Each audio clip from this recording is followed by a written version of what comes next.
Bonjour Stéphane. Isabelle, Stéphane, merci beaucoup d'avoir accepté à nouveau notre invitation. On est ravis de vous retrouver pour ce jour de paye 2026. Merci beaucoup. Et bienvenue. Mais quand même, est-ce que vous pouvez, on ne sait jamais, vous présenter, s'il vous plaît, assez rapidement? Oui, donc merci. Je le fais en premier si ça ne vous gêne pas. Stéphane Seillet, donc je suis responsable de la mission interministérielle Données sociales. C'est un petit service, on est 5 au total, qui est positionné au ministère des Affaires sociales, mais travaille pour l'ensemble des administrations qui ont un intérêt aux données sociales et fiscales, de fait.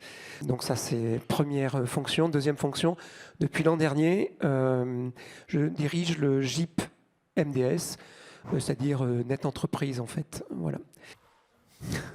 Voilà, tout est dit. Merci Stéphane. Isabelle.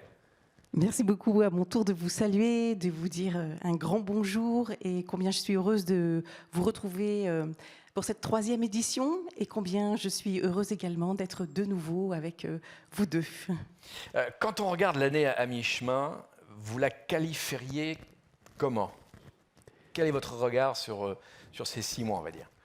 Alors, je perturbe le fil. Je voulais d'abord dire que j'étais très heureux d'être ici. Jour de paye, c'est une fois par an. Jour de paye pour vous, c'est tous les mois.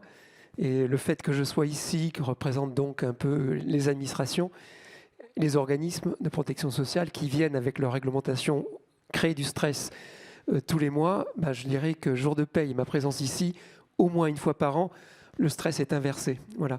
Donc cette année 2026, c'est une année assez chargée, comme toutes les années, mais peut-être particulièrement parce qu'il y a de gros projets qui sont en cours, qui vont se mettre en œuvre cette année pour certains, et d'autres qu'on prépare pour l'année prochaine. Donc l'année à mi-chemin, elle est bien avancée, les projets avancent, les administrations souhaitent voir aboutir ces projets, mais sont évidemment attentives à ce que les choses se passent bien. Donc on va avoir l'occasion, je pense, de parler du congé supplémentaire de naissance. Ça s'approche rapidement, là, puisque c'est les premiers congés supplémentaires de naissance vont être liquidés par les caisses d'assurance maladie en juillet. Voilà, on a en cours, mais ça vous êtes en plein dedans, la DSN de substitution. Et puis pour l'an prochain, on a des gros sujets en préparation. Le fait générateur des cotisations, je pense qu'on va en parler un petit peu. Oui. On a d'autres projets, un cahier technique DSN, c'est-à-dire des évolutions de la norme de collecte des déclarations sociales nominatives assez chargé, avec pas mal de sujets, la transformation des codes NAF, les règles de fractionnement qui vont changer. Voilà, on a des sujets assez lourds. Je pense qu'effectivement, le jour de paye 2026, c'est l'occasion de parler de tout ça pour faire un peu un point à mi-année, prendre un peu le pouls de la façon dont vous percevez ces changements et pour porter de ma part un message un peu de réassurance. Je l'aurai l'occasion de le redire, mais je le dis tout de suite. Les administrations, la direction de la sécurité sociale, l'ensemble des acteurs de ce système sont à la fois mobilisés, mais aussi très attentifs au fait que les choses sur ces différents projets se passeront bien. Voilà. Isabelle ? Alors, ma place bien plus modeste de directrice de la veille paye et RH pour Cégide, mon regard est exactement le même. C'est-à-dire que l'année 2026, elle est à la fois riche de réformes déjà en cours, mais aussi prometteuse pour tout ce qui est en train de se préparer et qui sera très impactant pour les années à venir. Donc, ce qui est riche en cette année 2026, déjà de travail, de vigilance, mais aussi déjà de début de réussite, c'est la mise en place de la RGDU, donc vous le savez bien, réduction générale de cotisations patronales dégressives dite unique, même si elle ne l'est pas encore en réalité. Et puis, nous aurons bientôt, je crois que ce sera à la fin du mois de juin, les premiers exemples de DSN de substitution. On pourrait dire hélas, mais on verra plus tard dans cette intervention aujourd'hui que c'est aussi une opportunité de faire mieux. Et puis, ne pas oublier tout ce qui se prépare et qui nous occupe déjà cette année, c'est-à-dire principalement la réforme de la transparence salariale qui sera également évoquée aujourd'hui. Absolument. Et puis la réforme du fait générateur de cotisations et contributions sociales. Merci. Je voudrais juste vous dire qu'il y a dans la salle, si vous avez des questions, et je suis sûr que vous en aurez, il y aura un temps assez large pour poser toutes les questions. Et je m'adresse aussi à toutes les personnes qui nous regardent à travers leur écran d'ordinateur, que vous aussi, évidemment, vous pouvez poser toutes les questions que vous le souhaitez à Stéphane et Isabelle dans le chat de votre écran. Voilà, ceci est dit. Donc, vous notez vos questions, vous les préparez, puis ensuite, vous nous les envoyez. On va commencer tout de suite avec la DSN de substitution. On est sur le tout premier cycle, vrai cycle en conditions réelles. Concrètement, qu'est-ce qui change vraiment cette année ? Eh bien, la DSN de substitution, effectivement, elle se met en œuvre pour la première fois pour ce qui concerne les contrôles exécutés par les organismes, principalement donc l'URSSAF et la MSA, sur contrôle dit de fiabilisation. Les DSN ont été déposées. Elles sont contrôlées. Ces contrôles donnent lieu à des restitutions vers les déclarants. On appelle ça les comptes rendus métiers. Ces comptes rendus métiers invitent les déclarants à corriger le plus rapidement possible après la déclaration qui est en cause, donc le mois suivant, à travers la déclaration suivante. Tout ça est observé de mois à mois et au bout d'un an, l'URSSAF et la MSA ont fait un bilan et ont adressé au mois de mars dernier un compte-rendu métier annuel de rappel pour inviter l'ensemble des déclarants qui n'auraient pas encore corrigé les anomalies constatées sur les DSN déposés en 2025. Voilà, donc les déclarants ont été invités à corriger assez vite puisque l'échéance est maintenant derrière nous. C'était le 5 mai pour ceux qui déclarent le 5 et le 15 mai, donc tout dernièrement pour ceux qui déclarent le 15 du mois, sauf correction bien sûr qui est attendue, ou opposition de la part du déclarant, ou accord de l'URSSAF local suite à une sollicitation du déclarant pour obtenir un délai de correction. Les données en anomalie seront substituées au mois de juin par l'URSSAF ou la MSA. Voilà, l'employeur aura à informer le salarié de cette substitution et cette substitution entraînera dans un sens ou dans l'autre, un rappel ou un versement de cotisation. Voilà, donc voilà ce qui va se passer concrètement. Est-ce que, avec un peu de recul maintenant, on peut le dire, est-ce que ça s'est passé globalement comme prévu ou est-ce qu'il y a quand même eu quelques, on va dire, surprises côté terrain ? Alors, pas de surprise, à mon sens. Et évidemment, l'exercice n'est pas fini puisque les substitutions se feront pour celles qui auront à être faites en juin prochain. Mais l'exercice est quand même très avancé. Pas de surprise pour ma part parce que la consigne avait été claire aux opérateurs de la DSN substitution, l'URSSAF et la caisse de MSA, pour faire en sorte que les choses se passent bien cette année. Et la même consigne sera donnée l'année suivante, mais particulièrement cette année parce que c'était le premier exercice en vrai de la DSN de substitution. Donc en pratique, je vais vous donner quelques chiffres qui vont montrer que les choses, voilà, enfin, il y a eu beaucoup de préoccupations, d'inquiétudes. Je dirais c'était bien normal, mais pour pouvoir les relativiser, on a à peu près 2 400 000 déclarants DSN. Le CRM de rappel, il y en a eu 240 000, donc 10%. À date, sans savoir les corrections qui auront été apportées sur les déclarations du 5 et du 15 mai, donc c'est trop frais, je n'ai pas de chiffre là-dessus, on avait un peu plus de 60 000 déclarations susceptibles de faire l'objet d'une DSN de substitution. Voilà, donc ça sera certainement moins. Sur ces 60 000 SIRET, ça correspond à 150 000 salariés. C'est encore une fois un maximum. Ça correspond à au maximum 2% des déclarations qui pourraient donner lieu à une substitution. J'ai dit tout à l'heure que ces substitutions, si elles ont lieu, donneront lieu à un rappel de cotisation ou un appel de cotisation dans un sens et dans l'autre. Au total, à date, et encore une fois c'est un majorant, ça représente 25 millions d'euros pour l'ensemble des entreprises déclarantes, 2 400 000 entreprises et les dizaines de milliards, pour ne pas dire centaines de milliards, qui donnent lieu en fait à des prélèvements.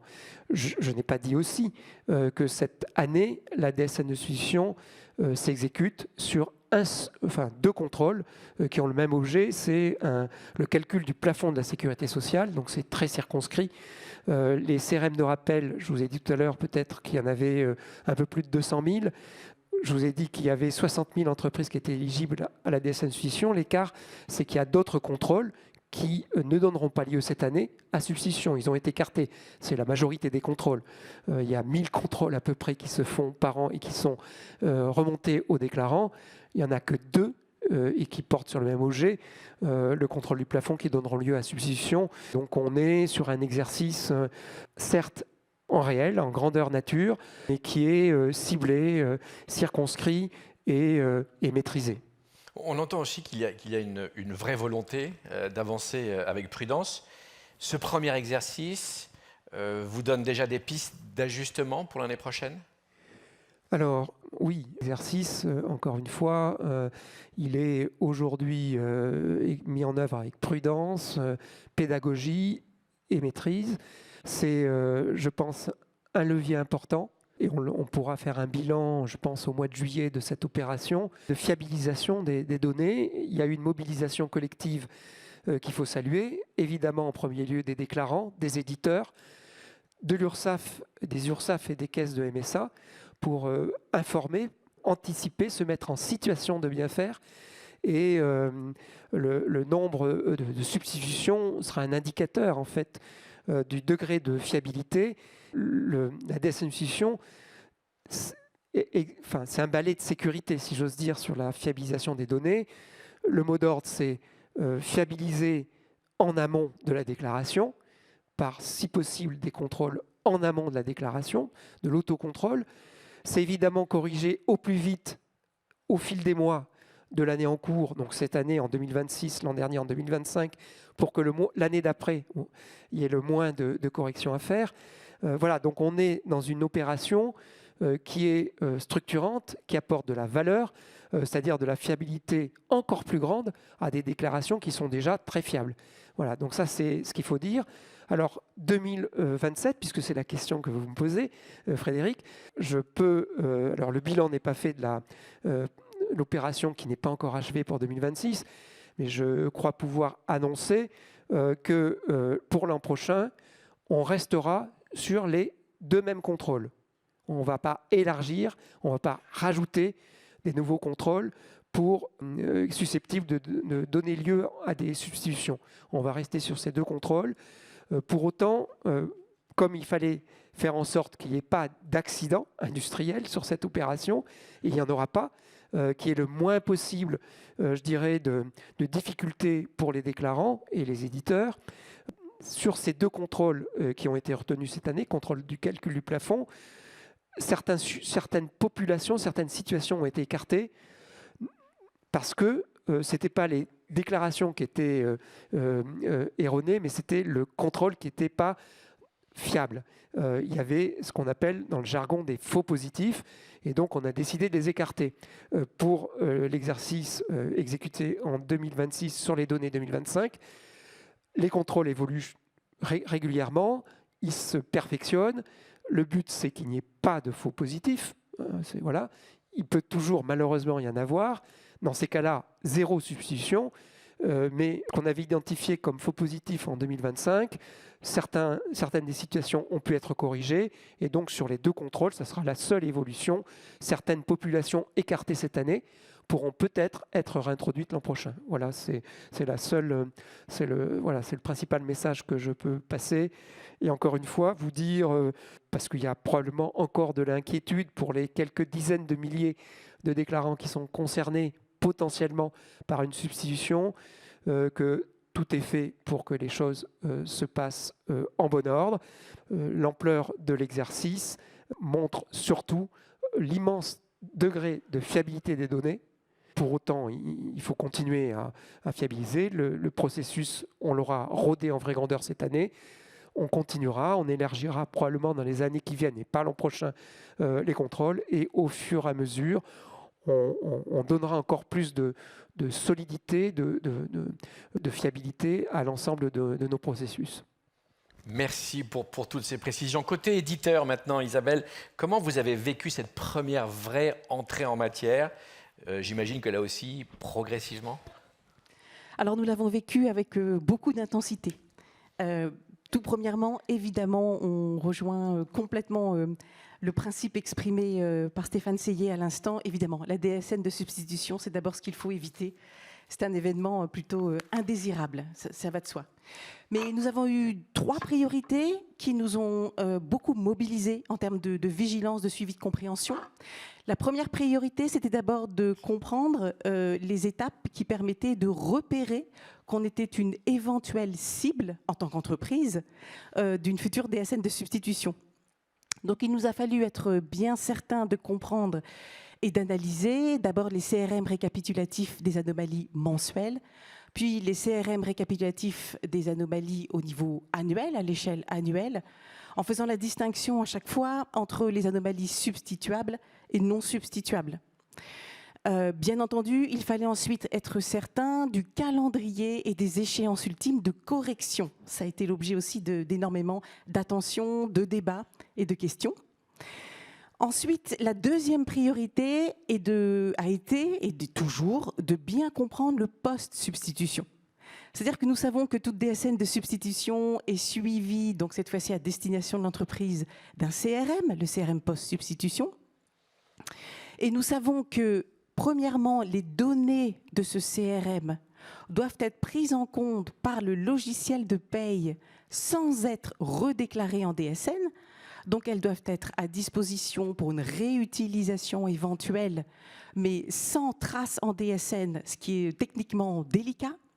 Ensuite, nous savons, mais là c'est plutôt le travail des entreprises sans impact logiciel majeur, nous savons que ces données contenues dans le CRM post-substitution doivent être renseignées auprès de chaque salarié ou ex-salarié concerné par un écrit. Et enfin, nous savons, et là à nouveau c'est un gros sujet de vigilance pour nous, bien comprendre comment ça va se passer, nous savons que dans un deuxième temps, l'Agirc Arco va prendre en compte ces données substituées au titre de l'année civile 2025. Donc une première dans tous ces domaines qui évidemment demande à être toujours bien maîtrisée de notre côté aussi. Et enfin, la troisième et dernière priorité, même si le rythme est finalement ralenti, nous savons quand même avec certitude que la DSN de substitution va se développer, va s'élargir dans son périmètre, même doucement, et c'est une bonne nouvelle, très bonne nouvelle. Donc il nous faudra comprendre chaque année quelles sont les évolutions du périmètre pour pouvoir vous accompagner davantage sur les contrôles les plus stratégiques des URSSAF et de la MSA. Merci pour toutes ces précisions, Isabelle. On referme ce volet DSN de substitution. Vous voulez ajouter quelque chose peut-être, Stéphane? Pas du tout, mais on peut continuer, mais on en reparlera certainement l'an prochain. Je crois. Donc, on referme ce volet. On va maintenant ouvrir le volet du fait générateur. Sur le fond, personne ne semble le remettre en cause, mais plutôt, ça serait la capacité opérationnelle à suivre dans les délais et à absorber ce changement. C'est un peu ça. Alors peut-être, Frédéric, vous êtes un petit peu optimiste sur le fait que personne n'imagine le remettre en cause. Je pense que le sujet a fait beaucoup débat, je pense qu'il continue à faire débat. Pour autant, l'administration de la sécurité sociale est très claire sur le fait que cette réforme, qui résulte d'un décret qui date de bientôt 10 ans, 2017, va se mettre en œuvre, doit se mettre en œuvre, évidemment dans les meilleures conditions possibles, mais voilà, il n'y a pas d'interrogation effectivement sur le fait que cette réforme se fera.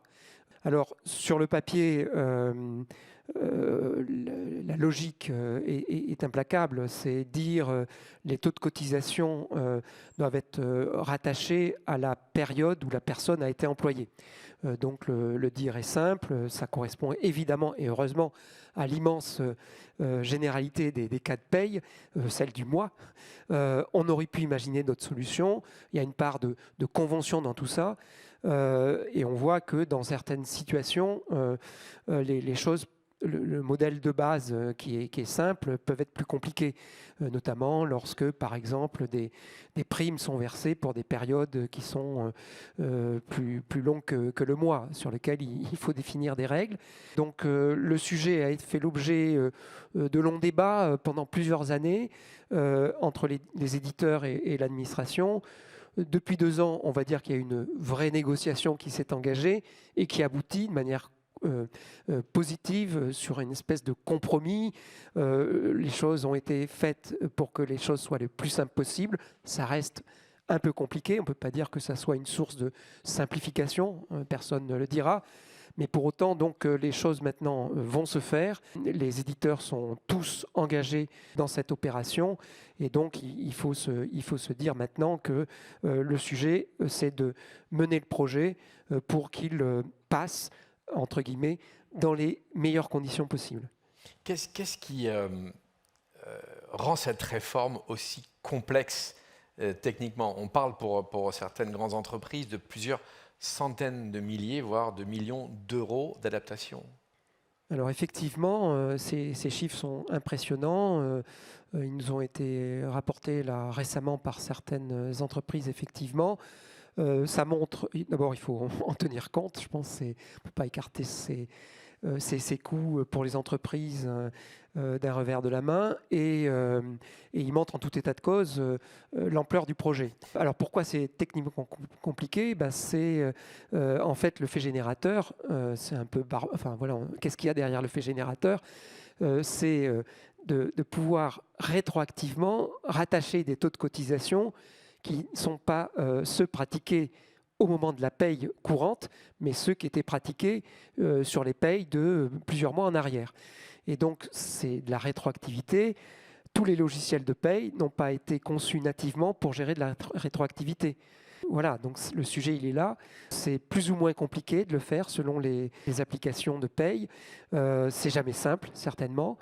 Je vais utiliser une image. C'est comme si dans un moteur d'automobile, qui, alors dans les époques préhistoriques de l'automobile, je ne sais pas si la marche arrière existait, peut-être qu'elle n'a pas toujours existé, et là on demande à des solutions de paye qui tournent, ça c'est le point important, ça tourne aujourd'hui, et ça tourne bien, pour ceux qui n'auraient pas la marche arrière, de pouvoir introduire la marche arrière sans rien casser, tout en faisant que la paye du mois suivant, la paye du moment où le fait générateur sera opposable, continue à se faire correctement.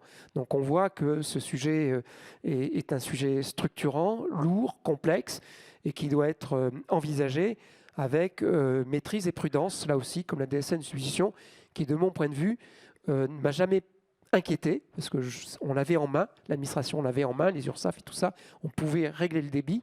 Là, le fait générateur, il est attendu pour l'année 2027, et donc ça ne pourra se faire évidemment qu'avec un fait générateur opposable, que si l'immense majorité des solutions de paye sont mises en situation, et les déclarants avec, de gérer les choses correctement.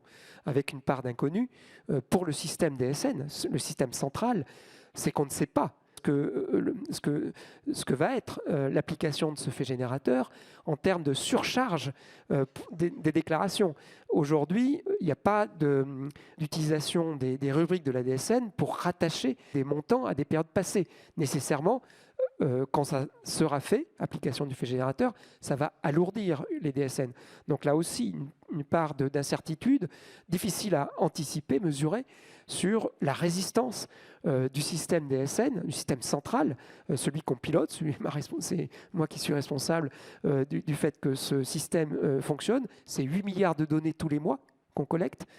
Combien de données supplémentaires on va collecter avec cette affaire, on ne sait pas. Donc la prudence, de mon point de vue à moi, doit être de mise. Les éditeurs, l'association SDDS a saisi le ministère il y a 2-3 semaines de cela, d'une demande de différer d'1 an de l'application du fait générateur. Pour l'instant, la décision de l'administration n'est pas prise, mais je suis évidemment persuadé qu'elle sera prise le moment venu, en prenant en compte tous les paramètres, et notamment l'état de préparation à la fois des éditeurs et des déclarants, avec évidemment la nécessité bien perçue par l'administration que les choses doivent bien se passer. Et aujourd'hui, au jour d'aujourd'hui, l'état de préparation n'est pas encore suffisant. Donc il va falloir continuer à avancer. Encore une fois, cette réforme doit se faire. Avoir des applications de paye partout en France qui soient capables de gérer de la rétroactivité, aujourd'hui, dans le monde où on est, c'est nécessaire. Il faut qu'on y aille. Maintenant, c'est la façon dont on va faire les choses. Et évidemment, on sera tous, je pense, et moi le premier, à porter un message de prudence. Donc vous êtes vraiment dans une logique d'ajustement progressif. Est-ce qu'il y a une demande de moratoire ? J'ai cru comprendre que... Je viens d'en parler, donc oui, vous n'avez pas été attentif, Frédéric. Non, mais j'étais resté sur les 8 voilà. milliards, c'est ça, c'est 8 milliards de données. Et vous, je me disais, oui, vous mais êtes non, 5. Bon. L'association SDDS a effectivement écrit au ministère pour dire on est en plein chantier, on est tous engagés, mais c'est compliqué, plus ou moins, selon les solutions, et on est à peu près certain que tout le monde ne pourra pas être au rendez-vous du 1er janvier 2027. Donc, c'est pas moi qui parle, mais vous m'invitez à reprendre la parole. Isabelle pourra le faire mieux que moi. La SDDS a dit 2027 c'est trop tôt, 2028 c'est la bonne année. Voilà, au moins c'est clair. Isabelle, côté éditeur, est-ce que les entreprises sont prêtes aujourd'hui ? Alors justement, la transition était toute trouvée avec les propos de Stéphane que je confirme absolument. Dans le dialogue que nous avons avec les clients, pour qu'ils soient prêts, il aurait fallu que 3 conditions soient déjà réunies, et elles ne le sont pas au jour d'aujourd'hui. La première condition, c'est une description à la fois claire, mais surtout complète, des règles du fait générateur, et notamment, pas seulement, mais notamment au sein du bulletin officiel de sécurité sociale. Ce serait également d'être en possession de la totalité de la version finale des consignes déclaratives DSN. Dans un cas comme dans l'autre, nous avons déjà les règles essentielles, tous les principes, les grands mécanismes, mais nous attendons encore quelques mises à jour quand même importantes, et en paramétrage comme en développement, tout est important. La deuxième condition qui n'est pas réunie à l'heure actuelle, c'est que les entreprises demandent également des automatismes les plus poussés possibles pour l'application de ces règles juridiques. En effet, c'est une réforme d'une complexité telle, et je suis sûre de ne rien vous apprendre, simplement de confirmer vos propres propos, que cela exclut ou minimise les possibilités de gestion en manuel du bulletin de paye et ensuite du remplissage des DSN. Il faut vraiment des automatismes. Et donc, effectivement, comme disait Stéphane Seillet, nous sommes en plein chantier. Et la troisième condition qui doit être promise aux entreprises pour qu'elles puissent se déclarer prêtes, c'est bien sûr un accompagnement complet de la part des éditeurs de logiciels. J'en reparlerai dans un instant. Il ne s'agit pas simplement de faire évoluer ces solutions de paye. Il faut pouvoir les expliquer, il faut pouvoir former les utilisateurs, et tout ceci prend du temps. Donc les entreprises ne sont pas encore prêtes, même si la sensibilisation, cela se voit, ça s'entend, augmente énormément cette année. Peut-être un mot, Isabelle, oui, sur le premier sujet. J'ai toujours entendu effectivement que pour développer, il vaut mieux tout savoir, avoir tout fixé jusque dans le moindre détail. C'est un peu voilà, c'est logique quand on est en charge du développement de solutions applicatives pour être le plus efficace possible. Mais c'est aussi une cible qui est parfois, et très souvent d'ailleurs, difficilement atteignable. Donc moi, la vision que j'ai, c'est qu'on est à 99% au clair sur les règles. Il y a encore quelques sujets qui font l'objet d'ateliers. Il y a encore quelques jours entre la direction de la sécurité sociale et des représentants des éditeurs. Côté direction de la sécurité sociale, tout est fait pour que les informations encore manquantes, et elles sont encore une fois très pointues et très circonscrites, soient annoncées dans les meilleurs délais. Donc la réalité, en fait, c'est que le projet, les règles sont posées maintenant et à 99%, voire même peut-être plus, elles le seront à 99,99%.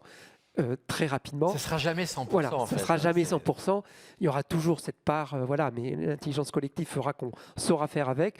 Non, la réalité, c'est qu'il y a 250 éditeurs de paye, des centaines, voire des milliers de versions dans la nature, si j'ose dire, dans les mains des professionnels de la paye dans les entreprises et chez les tiers déclarants, et que ce chantier-là de mise à jour est colossal, et que c'est cette assurance-là, que toutes ces solutions aient évolué sur des choses aussi structurantes dans les 8 mois qui restent, même pas les 7 mois qui restent, et probablement, il est à peu près certain que ça ne sera pas le cas. Donc, effectivement, il y a un gros sujet de calendrier qui sera réglé, encore une fois, le moment venu, quand les choses auront été bien objectivées et posées pour trouver une solution la meilleure possible pour l'ensemble des parties prenantes. Et Isabelle, est-ce que toutes les entreprises ont commencé à travailler sur le sujet ? Alors, je parlais de sensibilisation tout à l'heure. Pour autant que nous puissions le savoir, il y a en fait 3 tendances. Il y a d'abord une part non négligeable de gestionnaires de paye, responsables de paye, qui n'ont jamais vu ou qui n'ont jamais encore déclenché un bulletin de paye comportant du fait générateur. Ça, c'est quand même un fait aujourd'hui.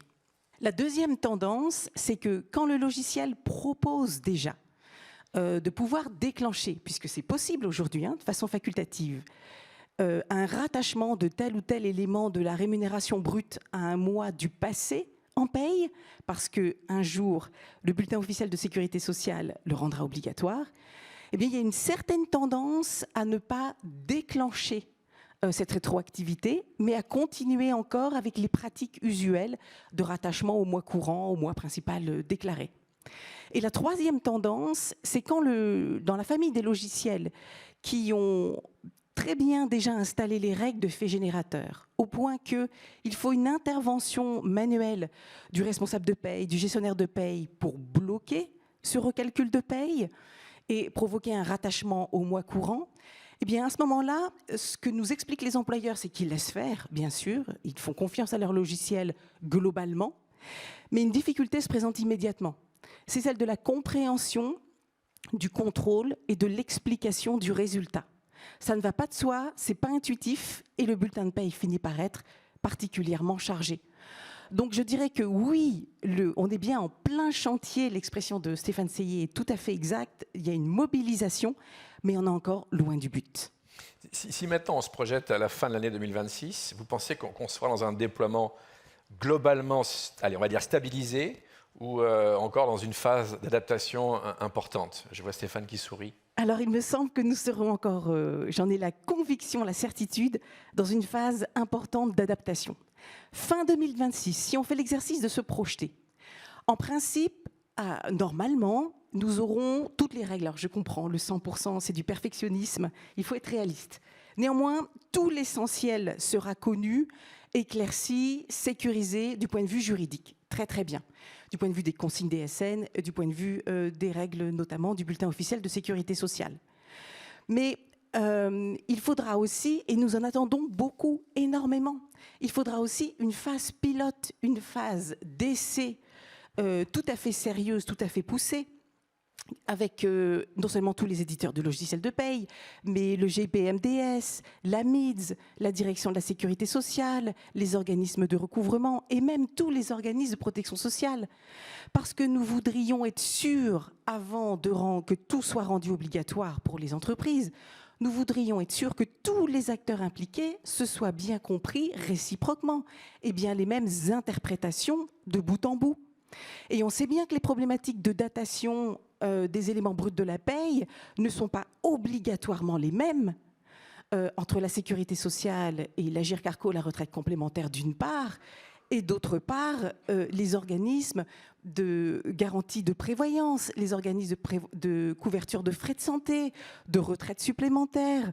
Et nous voudrions aussi être certains que du premier au dernier logiciel, quelles que soient les versions, puisqu'il y en a des centaines, chacun se soit rigoureusement accordé sur la façon de procéder, d'émettre, et puis du côté des organismes, d'exploiter ces données rattachées au passé. Et enfin, bien entendu, je l'ai dit tout à l'heure et je ne peux que le répéter, la troisième et dernière condition 2026 qu'il aurait fallu réunir, qui me paraît irréaliste pour être prêt au 1er janvier 2027, c'est qu'il aurait fallu que toutes les entreprises soient formées et informées sur les nouveautés introduites dans leur logiciel de paye, tout particulièrement quand elles seront absolument récentes, puisque peut-être encore améliorées, encore peaufinées pendant cette phase pilote. Donc non, fin 2026, je nous vois encore en pleine mobilisation, en pleine concrétisation, mais pas à la ligne d'arrivée. Ce qui est important, Isabelle, c'est que le fait générateur et son applicabilité par les solutions de paye soit irréversible, soit rendu irréversible avant qu'il soit opposable, en fait. C'est ça, l'enjeu est là. Absolument. Alors après la DSN de substitution et le fait générateur, je vous propose maintenant que l'on parle de transparence salariale. Évidemment, il faut qu'on en parle, même si, je le rappelle, il va y avoir une table ronde spécifiquement sur ce sujet. La directive européenne sur la transparence salariale, Stéphane, qu'est-ce que ça va changer pour les entreprises françaises? Alors, en 3 mots, puisque comme vous venez de l'indiquer, le sujet va être examiné et donnera lieu, je pense, à des échanges intéressants avec 2 grands experts, Eva Jalabert, sous-directrice à la Direction générale du travail, et un collègue du GIP MDS, Simon Kraj, je ne sais pas s'il est dans la salle. La directive transparence, alors je ne sais pas de quelle année elle date. On aura également, pardonnez-moi, une personne côté entreprise pour H&M avec Sophia qui, je crois, est là. Je ne sais pas de quand date cette directive transparence. Son objectif est clair, c'est plus d'égalité salariale entre les femmes et les hommes, plus de transparence sur les salaires et les écarts de salaire, et je crois aussi un droit à l'information des salariés sur justement les salaires, les écarts de salaire, et également je crois aussi pour les candidats à l'embauche. Voilà, donc c'est un petit peu ce qui doit être mis en œuvre. C'est une mesure européenne. La France, est-ce qu'elle ne risque pas d'être un peu en retard? Alors, je crois que oui, la France va être en retard. Je crois aussi qu'elle n'est pas la seule. Et ce dont je suis certain, c'est que le gouvernement fait en sorte que le texte de transposition, c'est une directive, il faut une loi française, puisse être discuté à l'Assemblée nationale avant l'été et vise une publication du texte, qui suppose ensuite son examen par le Sénat, à l'automne, de telle sorte que le calendrier sera bien celui qui est prévu par la directive, c'est-à-dire une application à partir de l'année prochaine, application échelonnée, mais tout ça vous sera expliqué par les professionnels du sujet, ce que je ne suis pas. Et cette fois encore, la DSN va jouer un rôle central, et une partie d'ailleurs importante des indicateurs sera directement pré-remplie à partir des données DSN. Oui, et ça c'est une très bonne chose. On a beaucoup parlé sur les premiers sujets, je dirais, d'éléments, de projets qui ne sont pas une source de simplification. L'application de la directive transparence n'est probablement pas une source de simplification, mais la mise en œuvre, on a collectivement veillé à ce qu'elle soit la plus simple possible pour les entreprises. Donc ça, c'est effectivement un grand motif de satisfaction. Sur les 7 indicateurs que les entreprises devront calculer et mettre à disposition de leurs salariés et du public, les 6 d'entre eux seront calculés automatiquement à travers les données DSN. On retrouve derrière ce sujet quand même très RH un énorme enjeu finalement de qualité et d'exploitation de la donnée sociale. Oui, on peut le dire comme cela. Est-ce que c'est vraiment un enjeu de qualité de la donnée sociale sur la transparence? La transparence est toujours vecteur d'amélioration de la qualité des données, Mais je pense, je l'ai dit tout à l'heure, que les données de paye sont de bonne qualité. Elles le sont bien sûr parce que les premiers concernés, c'est-à-dire les salariés qui sont payés, sont quand même attentifs à ce qui est porté sur les bulletins de paye et qui est constitutif ensuite de la déclaration sociale, la DSN. Donc c'est moins un sujet de qualité qu'un sujet réellement de simplification. Ce projet, il a vraiment été conçu pour faire en sorte que l'obligation nouvelle ou les obligations nouvelles qui pèsent sur les employeurs soient les plus facilement mises en œuvre. Les 6 indicateurs qui doivent être calculés selon la directive, un travail important a été fait pour qu'ils puissent être calculés avec les objets qui sont déjà dans la déclaration, sans aucun ajout et sans aucune modification. Et ça va être le cas. Donc 6 indicateurs sur 7 vont pouvoir se faire comme cela. Le 7e, on vous expliquera tout à l'heure les raisons pour lesquelles ça ne pouvait pas être possible via la DSN. On parle de simplification. Ça ne serait pas, au contraire, ajouter une couche supplémentaire de complexité? Là, c'est une question comme ça. Personne ne peut contester les objectifs qui sont poursuivis par cette directive et qui va s'appliquer évidemment en France comme dans les autres pays européens. Donc l'important, c'est que ces obligations de transparence sur les salaires, l'employeur effectivement puisse les mettre en œuvre de la manière la plus simple possible. Isabelle, côté éditeur, vous voyez cette transparence salariale plutôt comme une contrainte ou comme une opportunité d'améliorer le pilotage RH? Alors c'est véritablement une opportunité. Cela nous inspire toutes sortes d'idées, d'aides et d'appuis par les logiciels de paye et RH. Je commencerai par les 6 premiers indicateurs. Donc, vous savez très bien que l'employeur doit les comprendre pour pouvoir les justifier ou les corriger sur les années suivantes. Eh bien, pour nous, la première idée qui nous vient à l'esprit, c'est que les outils de fiabilisation des données DSN ont un enjeu nouveau. Il faut d'abord bien préparer sa DSN pour qu'elle soit effectivement le reflet de la réalité de l'entreprise, pour qu'ensuite les indicateurs produits par le JPMDS soient eux-mêmes fiables. Ensuite, concernant cette justification, cette correction des 6 premiers indicateurs pour les années à venir, cette amélioration, il nous semble que l'employeur pourra compter sur toutes ces catégories d'outils qui permettent de faire des analyses fines de la donnée RH. L'étude de la situation de telle population ou de telle époque de l'année pour l'entreprise, c'est ce qui permet de remonter des situations individuelles à l'agrégat pour pouvoir ensuite piloter cet agrégat dans le sens que l'on souhaite. Concernant le 7e indicateur, alors effectivement, il n'est pas produit par le JPMDS et il y a de très bonnes raisons à cela. Il doit être construit par l'employeur puis piloté par l'employeur. Et c'est celui autour duquel s'ajustent les plus grands enjeux également de communication avec les salariés. Eh bien, pour ce 7e indicateur, on peut de nouveau penser évidemment aux solutions RH d'analyse fine des données, mais on sait aussi que probablement il pourra être piloté grâce aux outils de campagne de révision salariale, au portail d'échange de données entre le salarié et les employeurs, puisqu'il a été fait allusion tout à l'heure à ce fameux courrier individuel de transparence salariale, cette demande que pourra déposer tout salarié auprès de son employeur pour connaître sa situation comparée à sa catégorie d'emploi. Et parlant de catégorie d'emploi, évidemment, tout ce qui est outils portant des référentiels, des cartographies d'emploi et de différentes catégorisations, trouve ici un nouvel enjeu, un nouvel intérêt. Enfin, concernant cette réforme de transparence salariale, eh bien, tout ce qui est, encore une fois, échange ou projection pourra également passer à travers les représentants du personnel.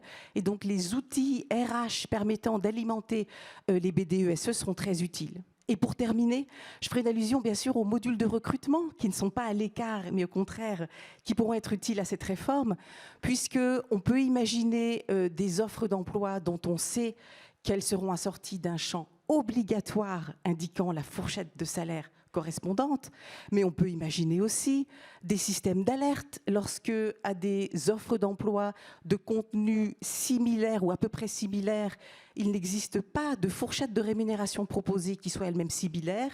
Eh bien, il serait utile de réinterroger l'employeur pour qu'il vérifie cette situation. Donc, même les modules de recrutement aussi pourraient contenir une alerte si jamais l'employeur stocke encore ou sollicite encore des données sur les rémunérations antérieures des candidats aux emplois qu'il a créés. Donc, c'est une réforme, quand elle interviendra cet automne, vote de la loi, mise au point des textes réglementaires, qui mobilisera vraiment une grande attention de la part des éditeurs de logiciels et donc de Cégide également. Ce qui est frappant quand on vous écoute depuis tout à l'heure, c'est qu'on a le sentiment que tout arrive en même temps. Le DSN de substitution, le fait générateur, la transparence salariale, le cahier technique 2027, on va y aller. J'ajoute, allez, je mets dedans la RFE, la réforme de la facturation électronique. On peut comprendre que les entreprises aient le sentiment d'une année de dingue. Ça peut se comprendre, effectivement. Je ne vais peut-être pas le dire comme cela, mais l'année est chargée. L'année est chargée et on en est bien conscient. Vous avez évoqué les évolutions, je dirais, classiques, annuelles de la norme. Elles sont également importantes. Le fait générateur, on en parle, il n'y a pas d'évolution de la norme. C'est un très très gros chantier, on ne va pas y revenir, mais il n'y a pas d'évolution de la norme déclarative DSN. Et c'est sur d'autres sujets, il y a un certain nombre d'évolutions qu'il va falloir aussi mettre en œuvre en 2026 pour être au rendez-vous des premières déclarations de l'année 2027. Alors, dans certains cas, on a fait en sorte que les choses soient les plus simples possibles, voire que ça soit de la simplification pour les déclarants. Dans d'autres cas, les mesures vont apporter comment dire, des facilitations d'exercice de droit pour les salariés. Pour la simplification, il peut se trouver qu'une entreprise, une grande entreprise, a un SIRET qui devient dormant, pas de salariés. On va faciliter, entre guillemets, la sortie de la DSN, c'est-à-dire une pause. Le SIRET reste ouvert. Mais il ne porte plus de déclaration pendant une période. La DSN permettra de porter cette information aux URSSAF et aux caisses de MSA et d'éviter d'être relancé. Donc ça, c'est une évolution prévue pour 2027. On a une grosse opération, un gros chantier là, qui est plutôt pour les administrations et les organismes, qui est le changement du code INSEE-NAF. Toutes les entreprises ont changé de code NAF l'an prochain, 2027. Les NAF ont été déjà publiés par l'INSEE et on fait évoluer la norme pour faire en sorte que cette évolution soit la plus transparente possible pour les entreprises, qui n'auront d'ailleurs plus à déclarer mensuellement le code NAF de l'entreprise. On va le récupérer autrement. Donc ça sera une évolution plutôt de simplification dans le cadre d'un grand chantier qui, de fait, ne pèsera pas réellement, en tout cas en matière de DSN sur les entreprises. Il y a d'autres sujets importants aussi. On change les règles de fractionnement des DSN. Alors, il n'y aura pas de changement pour ceux qui ne pratiquent pas les fractions aujourd'hui, mais on le fait parce que ça va permettre de récupérer les droits des salariés qui travaillent dans des sociétés mises en liquidation, éviter à ces salariés la double ou triple peine qui aujourd'hui est le cas parce que les droits remontent, enfin les déclarations remontent pas ou mal, avec les conséquences sur les droits de ces personnes. L'évolution des fractionnements va permettre aussi de faire rentrer dans l'univers DSN tous les salariés des particuliers employeurs, pour lesquels aussi les informations disponibles par les circuits CESU-PAGE sont insuffisantes aussi pour gérer les droits de ces personnes salariées qui sont par ailleurs parmi nos concitoyens souvent évidemment dans le besoin d'exercice de certains droits et aujourd'hui ça se fait pas bien et donc ça c'est une évolution, l'évolution du fractionnement. Voilà, donc beaucoup d'opérations, oui, j'en conviens. Il se trouve que c'est l'exercice 2026, cette année où toutes ces choses se préparent, qui se cumulent avec les gros chantiers dont on a parlé. On est tous sur le pont pour faire en sorte que les choses se passent bien. Le JPMDS, il prend sa part d'ailleurs, et je suis assez placé bien pour le savoir aussi. Finalement, quand on prend du recul, on vit une transformation beaucoup plus profonde finalement de la manière dont la donnée sociale va piloter l'entreprise de demain. C'est vrai, alors il y a tous ces sujets qu'on a évoqués, qui vont être évoqués, de transparence salariale, où la DSN va pouvoir être utilisée. Je dirais c'est un retour des choses, puisque vous déclarez tous les mois des données sociales, et ces données sociales vont être recalculées pour être mises à disposition pour vous aider à mettre en œuvre dans les entreprises les politiques RH. Donc effectivement, on peut voir les choses de cette manière-là. Il faut insister. Oui, Isabelle ? Non, tout simplement, je hochais de la tête pour tout simplement approuver, puisque oui, année 2026, année 2027, de dingue pour l'expression, parce qu'effectivement, c'est très, très, très chargé, mais mon commentaire sera très bref, d'où la sagesse, s'il vous plaît, de prévoir des délais, notamment pour le fait générateur cotisation contribution sociale, et puis pour la réforme de la transparence salariale, ces délais seraient très bienvenus. Et avec ça, si on n'a pas compris que les gestionnaires de la paie sont au cœur de tout le fonctionnement. On arrive à la fin de cette interview, avant de prendre les questions. Quel message vous avez envie de faire passer aujourd'hui aux entreprises, aux gestionnaires de paie ? Le premier message, c'est un message de confiance dans le fait que les administrations, toutes celles qui sont sponsors de grands projets, ceux dont on parle ce matin, seront évidemment attentives à l'état de préparation des entreprises, des employeurs, très attentives pour faire en sorte que les choses se passent bien. Il y a plus ou moins de marge de manœuvre, puisqu'il y a des réglementations et des échéances qui doivent être respectées. Certaines sont peut-être plus à la main de l'administration. Un texte qui s'applique, qui est en attente d'application depuis 2017. L'important, de mon point de vue, c'est que le jour où il s'appliquera, qui s'applique dans de bonnes conditions, ce n'est pas la même chose pour les obligations européennes sur la transparence salariale. Donc, premier message, de toute manière, on va être dans les administrations très attentifs à ce que les choses se passent bien. Et deuxième message, c'est un petit peu ce que vous venez de dire, Frédéric, la conscience qu'on prend tous collectivement du fait que les professionnels de la paie sont aujourd'hui et seront demain de plus en plus au cœur du fonctionnement de multiples politiques publiques.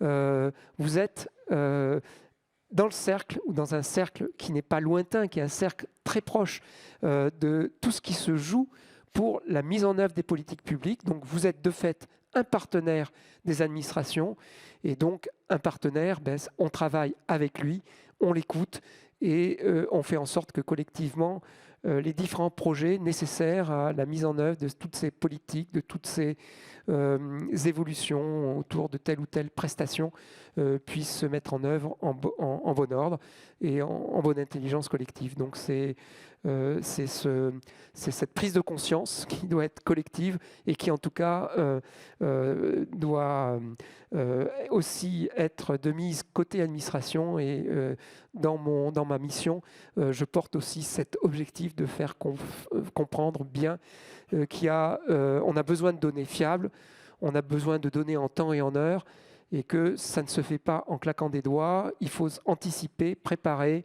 savoir quand c'est possible, donner du temps au temps, et quand il faut y aller, être évidemment très attentif dans les périodes où les choses se mettent en œuvre pour être très agile et réactif. S'il y a des mesures à prendre, voilà, il faut qu'on soit là au rendez-vous. Et ça, c'est aussi cette obligation qui m'incombe dans mes fonctions, notamment au titre de la mission interministérielle de données sociales. Merci pour ces messages, Isabelle.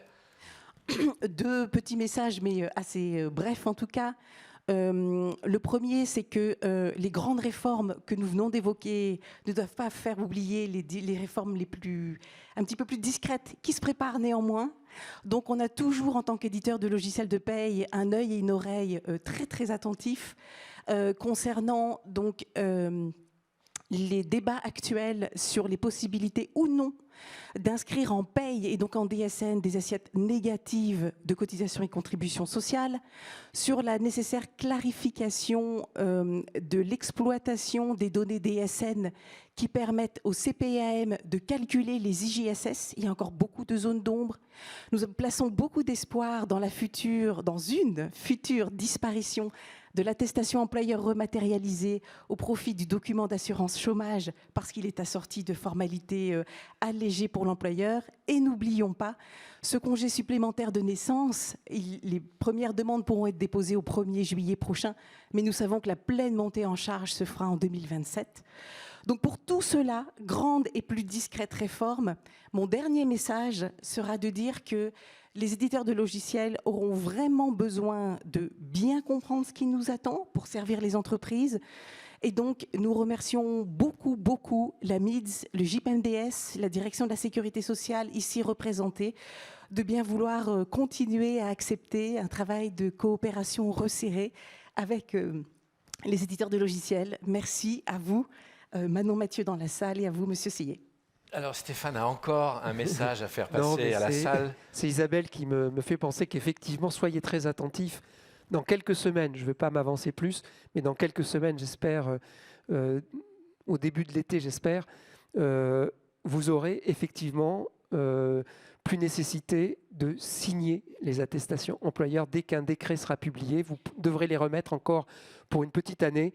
Et à partir de mi-2027, l'attestation employeur aura vécu. Ça devient un document d'assurance chômage qui sera consultable sur Mes droits sociaux, qui est le portail public que chacun d'entre nous peut consulter pour savoir où il en est de ses droits sociaux. Voilà, donc c'est une information plutôt positive. Ce n'est pas encore acquis. Le décret, il est vraiment dans ses phases finales de préparation pour une publication, j'espère, dans les prochaines semaines. Donc voilà, un message que j'avais omis de passer, qui est un message positif. Positif à 99,99%. C'est un peu ça. Allez, on va prendre maintenant des questions depuis la salle. On a un petit peu de temps. Et puis aussi, bien évidemment, toutes celles et ceux qui nous regardent, n'hésitez pas à envoyer vos questions. Elles seront relayées ici dans la salle. Qui veut commencer? C'est toujours le plus difficile, hein? Alors, moi, je veux bien commencer. C'est Marianne. Marianne, la voix. C'est la voix qui représente vous êtes à peu près 1500, 2000 à nous regarder. Exactement. Marianne, vas-y. J'ai une question sur la MSA. Est-ce qu'elle est officiellement concernée par la DSN de substitution? Alors, MSA, c'est une histoire de calendrier, la mutualité sociale agricole. Merci. Oui, bien sûr. Oui, elle est effectivement opérateur de contrôle et elle est, comme les URSSAF, en charge d'opérer les DSN de substitution pour ce qui la concerne. Très bien. J'aime bien quand les réponses sont pam, oui, tac. Une autre question.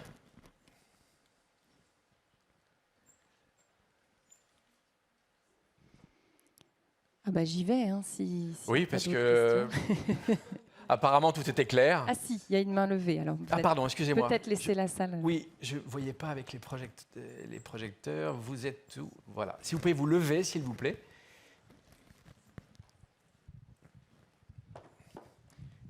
Alors, il y a 2 micros de l'autre côté. Bonjour. Oui, bonjour. Alors, une question, donc je suis Catherine Abotret, groupe Even. Une question au sujet de la transparence salariale. Pouvez-vous nous dire à quel moment vous serez en mesure de communiquer aussi en entreprise les règles de calcul des 6 premiers indicateurs? L'atelier suivant, madame. Okay. Question, vous la gardez. Elle fait partie du sujet de la table suivante. Merci. Une autre question, s'il vous plaît, et pas sur la transparence salariale. Merci. Alors, j'en ai une ici. Oui. Donc, les anomalies persistantes sur le montant net social en 2026 pourront-elles déclencher une DSN de substitution, même lorsque les données paye et DSN sont correctes? Comme je l'ai dit tout à l'heure, non. Les données substituables, c'est le jargon qu'on utilise maintenant. Il peut y avoir beaucoup d'anomalies dans une déclaration. Certaines sont identifiées par des contrôles. Mais toutes ne donneront pas lieu, ces anomalies, à des substitutions pour l'année 2026 et pour l'année 2027. C'est l'information, le scoop de la matinée. Ça sera seulement le contrôle du calcul du plafond de la sécurité sociale. Voilà. pour les temps pleins et les temps partiels. Est-ce qu'il y a une question depuis la salle? Et pardon, Vas-y, je t'en prie. au risque de vous décevoir, je nuance ma réponse sur la MSA. Sauf erreur de ma part, mais cette année, la MSA ne fera pas de DSN suspicion pour son secteur. Mais l'an prochain, ce sera le cas. Alors j'ai une question qui concerne un peu moins ce qu'on s'est dit là tout de suite, mais qui est autour de la labellisation des éditeurs de paye. On en parlait il y a quelques mois et on en est où aujourd'hui sur ce sujet-là? Alors, il y a plus d'un an, on a décidé de ne plus parler de labellisation. On avait travaillé sur le sujet, on avait eu des échanges avec les éditeurs, on avait imaginé un processus assez souple. Voilà. La discussion a conduit à penser que ce n'était pas la bonne option. Donc maintenant, on parle de la définition d'un socle d'exigence. Les logiciels de paye doivent respecter un socle d'exigence. Ce socle d'exigence, l'idée c'est qu'il soit opposable, rendu opposable par des législations, des réglementations, ça reste à définir. Aujourd'hui, on en est là. Alors, on a assez avancé sur les exigences qu'on peut introduire dans ce socle. On a moins avancé sur les modalités de mise en œuvre, d'opposabilité, de sanctions. Voilà. Ça reste un chantier qui est plus encore de la réflexion. Rien n'est précis. On n'abandonne pas l'idée. On aura l'occasion, je pense, d'en reparler dans quelques semaines. Mais voilà, l'évolution, au moins, on ne parle plus de labellisation, on parle de respect d'un socle d'exigence. Voilà ce que je peux dire aujourd'hui sur le sujet. Je pense qu'on aura l'occasion d'en reparler pendant quelques jours de paye dans les années qui viennent. Allez, on va prendre une dernière question. Il reste un tout petit peu de temps. Alors là, j'ai une question un peu plus technique. Quelles sont les différences entre CRM 120 et CRM 124 ?